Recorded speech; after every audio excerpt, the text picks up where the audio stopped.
Kita mulai dari mesinnya. Update berita otomotif terbaru bersama Alternet Max di gadget Android kesayangan kamu. Download aplikasi Alternet Max di Play Store.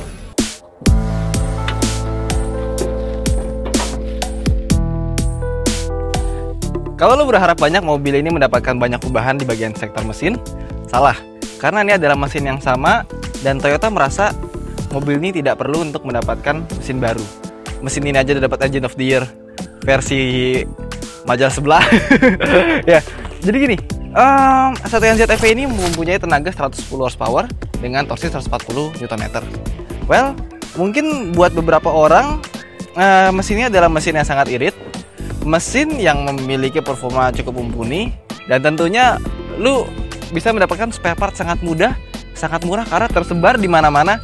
Dan soal durability juga, mobil ini memiliki durability yang sangat baik karena sudah terbukti dipakai sebagai Toyota ya itu kan sehari jalannya udah berapa coba? Bayangin itu masih ada aja di jalan, ya kan? Jadi sangat awet, dan dari tahun 2002 mesinnya belum mendapatkan ubahan sama sekali dari Vios generasi pertama. So, kalau soal durability nggak usah diomongin lagi karena ini udah mungkin dibandingkan dengan mesin-mesin baru yang ada sekarang ini adalah mesin yang paling badak dibandingkan dengan yang lain.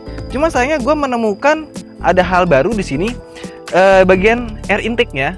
Jadi kalau misalnya lo perhatiin, kalau misalnya mau buat untuk menebas banjir, itu biasanya air intake kan ditaruh belakang atau enggak ditaruh di bagian atas. Tapi ini dibikin kebuka begini aja.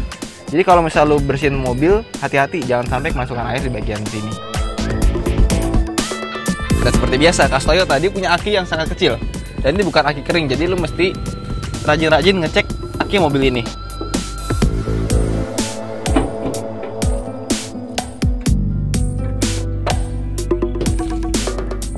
Bagaimana dengan performa mesinnya? Yuk kita coba jalan.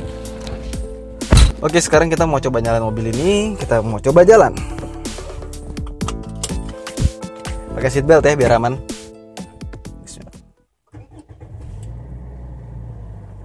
Oke. Suara mesinnya masih terasa, dan raungan Cassiaris juga masih ada di sini karena mesinnya sama sih. Oke, kita majuin. Well, lo agak sedikit surprise ketika mengendarai mobil ini karena kenapa? Karena dia punya steering. Ini steeringnya berat. Nggak seperti mobil hatchback. Kebanyakan biasanya hatchback kan enteng-enteng ya. Ini dibikin berat loh. Serius. Lagi pelan aja berat. Dan kalau misalnya di kecepatan tinggi, makanya dia bisa lebih stabil. Selain suspensi yang keras, dia juga punya steering yang lebih berat. Gue berasa kayak naik jazz di mobil ini. Tuh, terasa banget kan? Ada lubang, ada jalan bergelombang. Itu terasa banget. Dan meskipun suara mesinnya masih terasa masuk, tapi gue merasa kekedapan kabinnya lebih tenang dari suara-suara luar, kayak suara motor, suara mobil lewat nih. Mobil lewat, itu suaranya jauh lebih tenang dibandingkan dengan Yaris versi sebelumnya. Jadi sepertinya ada peredaman suara yang ditambahkan di mobil ini. Dan ketika kita mencoba bermanuver seperti ini, itu body rollnya juga terasa lebih minim. Hanya saja gue merasa setirnya walaupun dia lebih berat, tapi terasa masih kurang akurat dibandingkan dengan Jazz ya. Tapi ya ini tuh rasanya kayak Jazz, kayak bukan Yaris.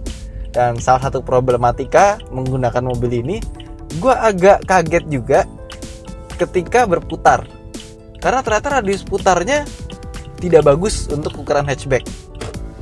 Dan lucunya lagi, ketika gue buka website Toyota Astra, itu radius putarnya sama dia dikosongin gitu, nggak ada angka tepatnya tuh berapa. Jadi ketika lihat ini radius putarnya berapa ya, kok beloknya agak susah, ternyata sama dia malah dikosongin. Kita lihat prosedur, dia lebih terasa keras dibandingkan dengan versi Yaris sebelumnya yang mental-mentul. Dan kalau misalnya kita nikung seperti ini, itu terasa jauh lebih stabil dan lebih mantap dibandingkan dengan Yaris sebelumnya. Dan kalau kita ngomongin soal performa, biasanya kalau lu naik Yaris yang model lama, itu gasnya sekali diinjek itu langsung mentalnya jauh, tapi ketika diinjek dalam, tarikannya sama aja.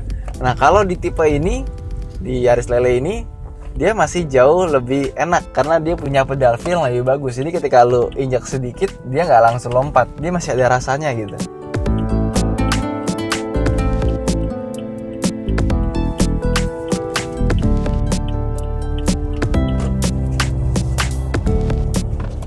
Kalau ngomongin performance, gue rasa karena mobil ini lebih berat, lebih panjang dan lebih lebar, jujurnya performanya menurun dibandingkan dengan Yaris sebelumnya.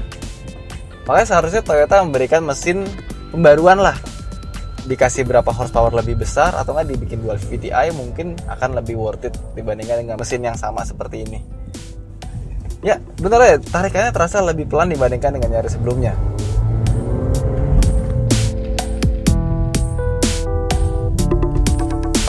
Kita muter balik ya, kita mentokin.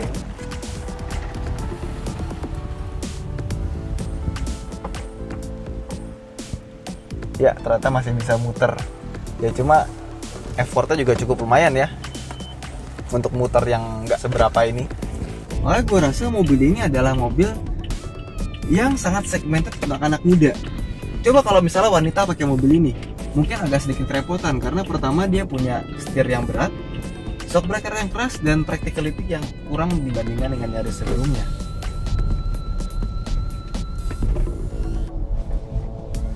Ya ada plus ada minusnya juga ya.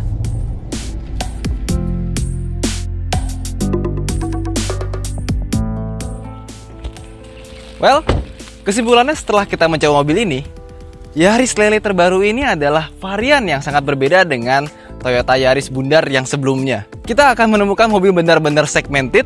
Kalau misalnya Toyota itu biasanya bisa diterima oleh semua kalangan, kalau ini benar-benar segmented karena ini adalah mobil yang sangat sporty untuk digunakan oleh anak muda. Yap, pengendaraannya sangat sporty, suspensinya keras, dan juga dia punya tampilan yang lebih sporty dibandingkan dengan versi sebelumnya. Kita ketahui bahwa Toyota Yaris sebelumnya adalah mobil yang sangat praktikal, memiliki banyak tempat barang, terus suspensinya juga nyaman, tapi sayangnya kalau dibandingkan dengan ini, jauh ini lebih stabil di kecepatan tinggi, apalagi kalau kita suka menikung. Sayangnya, Toyota nggak memberikan perubahan mesin. Seandainya mesinnya ditambah tenaganya, dan ditambah juga perlengkapan driving dynamics-nya seperti mungkin stability control, traction control, dan juga hill start assist, mobil ini akan lebih value for money dibandingkan dengan apa yang kita lihat sekarang ini. Itu aja kesimpulan dari Autored Max. Terima kasih telah menonton, dan jangan lupa untuk yang belum subscribe, segera subscribe. Dan kalau kamu punya masukan, berikan di komentar di bawah ini. Dan jangan lupa klik like video ini, biar kita akan lebih semangat lagi upload video berikutnya. Ciao!